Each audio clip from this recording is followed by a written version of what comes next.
So that's what I try to do. Yeah, and moving on to what were the major events in the ancient epidemics, which is the third chapter in your book? Yeah, so I think it's important to say that as soon as we get written history, we have accounts of devastating pandemics that are changing the course of politics, that are having really big, important effects on great civilizations. So Thucydides wrote a book called The History of the Peloponnesian War. So depending on your opinion on Herodotus, it's either the first or the second book of history. But basically, it talks about the conflict between Athens and the Spartans. And in this book, Thucydides describes this plague of Athens that comes, and it devastates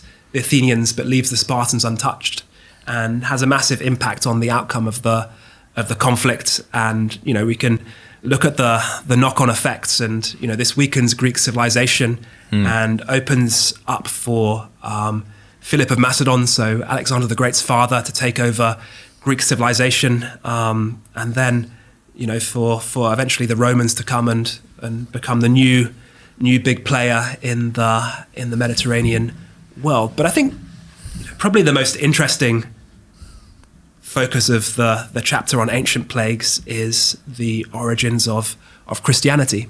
Mm-hmm. So Jesus was crucified, but Christianity didn't become an empire-wide religion straight away. It wasn't until maybe 250 years after the crucifixion of Christ that we see Christianity becoming a popular religion. And you can see this in a variety of evidence. You can look at the catacombs of Rome, so the kind of tunnels underneath Rome where people are buried.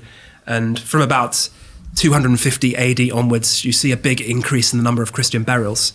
Or you can look at papyrus documents that have survived in the arid desert conditions in Egypt. And there's a big increase around this time in the frequency of Christian names. And then, of course, at the beginning of the 300s, Constantine, the Roman emperor, converts to Christianity, and a decade later, Christianity becomes the official religion of the Roman Empire. And there's not really a sensible explanation for why this happens. Why do you have this 250-year lull where Christianity is more or less invisible, and then all of a sudden it bursts into the open and becomes an empire-wide religion? And again, kind of looking at the academic sources, and particularly focusing on a book by Karl Harper called The Fate of Rome, I think the most convincing explanation is that Christianity was a much more assuring guide to life and death during periods of pandemics. So let's just take a step back and remember that Rome 2,000 years ago was a really astonishing entity. It stretched all the way from Hadrian's Wall on the border between England and Scotland to the Sahara in the south, eastwards towards the Caspian Sea and the Arabian Peninsula. It was bigger than the European Union today. It covered three continents, and it was heavily urbanized as well. So Rome at the time had a population of 1 million people. And just to emphasize how incredible this is, it wasn't until the 1700s that Western Europe had a city of this size again in London. So it was unprecedented in history. And of course, Rome also had trade links. It had strong trade links with sub-Saharan Africa. We know this because of all the animals that ended up in the Colosseums, among other things. But it also had strong trade links with India, so much so that there's even, there were enough Roman traders in southern India to make it worthwhile building Roman temples in the region. So this created really kind of perfect conditions for new pathogens to come into the Roman Empire and spread quickly and cause absolute chaos. And I think this underlines a point that comes up again and again in the book, that infectious diseases aren't something from the dark past. They're not associated with underdevelopment or backwardness or poverty. Usually they are a product of advancements in human society, in urbanization, in the ease with which people can move around the world. So, Rome was a remarkable empire, but it was also devastated by a series of pandemics. And certainly in the middle of the 3rd century, you have a really devastating outbreak of infectious disease. It seems like it was maybe a hemorrhagic viral fever, so something like Ebola. And it lasted for 15 years. And from eyewitness accounts, it seems to have killed millions and millions of people.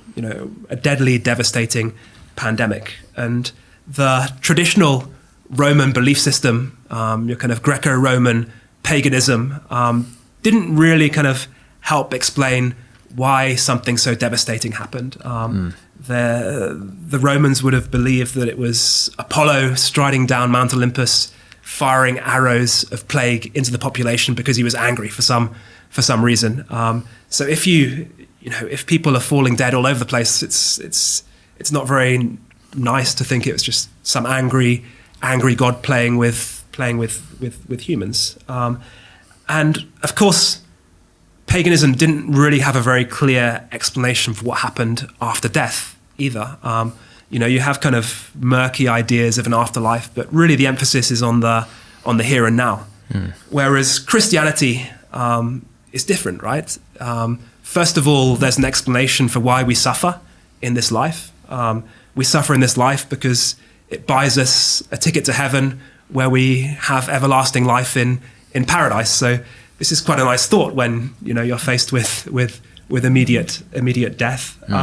But also there's a big emphasis in Christianity on looking after the poor and the sick, on these charitable acts as being a way of increasing the chances of you getting into heaven. And so whereas the pagans, as soon as pandemics would hit a town, they'd run away and try to kind of hide from Apollo's arrows, the Christians would stay and they would look after the sick population. And even today, if you look at Ebola, even without medical treatment, if you give people basic nursing, so if you give them water, food, shelter, you can save maybe half of people that have contracted Ebola. So we can imagine that it was similar in the third century. And so this would have given Christianity the best advert, the best commercial that any religion could really wish for, which is miracles in inverted commas, because you were seen to be saving people. And so this seems to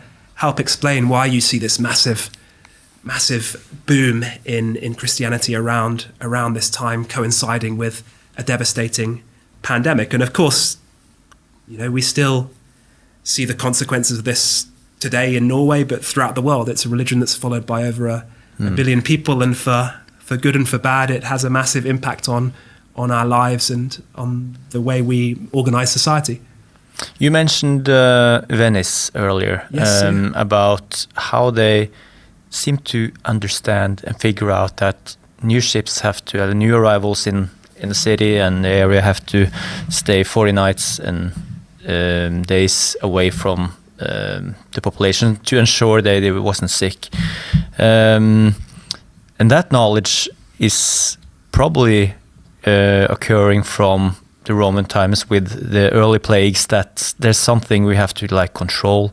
It comes from outside. It's not maybe so they're probably figuring out during this over many 100 years, they understand that this thing is not necessary from within but from outside, and they make precautions, and they kind of figure it out without knowing anything about viruses and bacteria. Yeah, it's really interesting. So when the Black Death struck, King Charles in France commissioned a investigation by the professors of the University of Paris, which was the kind of big university in Europe at the time, and they came up with this explanation that the Black Death was caused by an inauspicious constellation of several planets. I can't remember which ones: Mercury, Saturn, Mars, maybe, that occurred a few years before.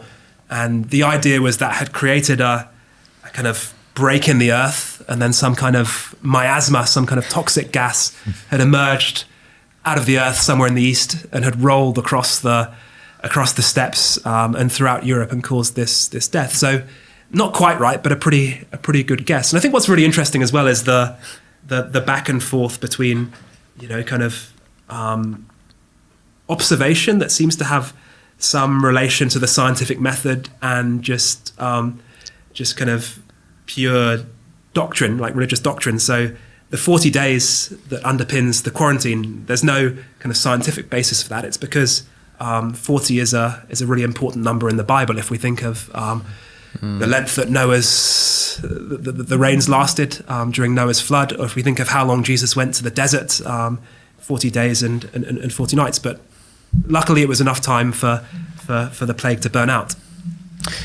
You could even speculate that the anxiety for foreigners have something to do with the risk of infectious diseases coming from abroad.